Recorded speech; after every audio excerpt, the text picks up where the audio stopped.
मी सकाळी उठलो व आईचे दर्शन घेतले. आईला बाय बाय केला आणि स्नानकक्षाकडे गेलो. पाणी घेऊन इंडक्शनवरती पाणी ठेवले आणि छोटा भाऊ छायाचित्र काढत असताना मीही आतमध्ये गेलो.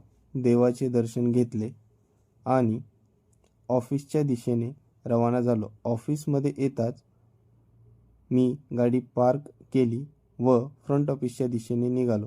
तितक्यात सिद्धू चहा घेऊन आला आणि चहाचा स्वाद घेत घेत मी कामास सुरुवात केली. नंतर मध्यंतरामध्ये मी ताकाचा स्वाद घेतला. सायंकाळी कामावून सुटल्याच्या नंतर मी दुसऱ्या कामाकडे निघत असताना गाडीचे टायर पंक्चर झाले व गाडीचे टायर नवीन टाकले आणि दुसऱ्या कामावरती आलो. दुसऱ्या कामावरती येऊन मी तिथले पार्सल घेतले आणि दुसऱ्या कामावरती निघालो आणि लिफ्टमध्ये एक सुंदरसा फोटो घेतला. वापस येऊन BTS दिले आणि घराच्या दिशेने निघालो. गाडीमध्ये इंधन टाकून परत घरी आलो. तितक्यामध्ये मी आईला शोधत होतो.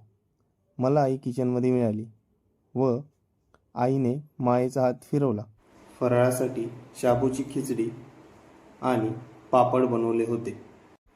मी फराळाचा आनंद घेऊन निद्राकक्षेकडे जाऊन झोपलो. Good night.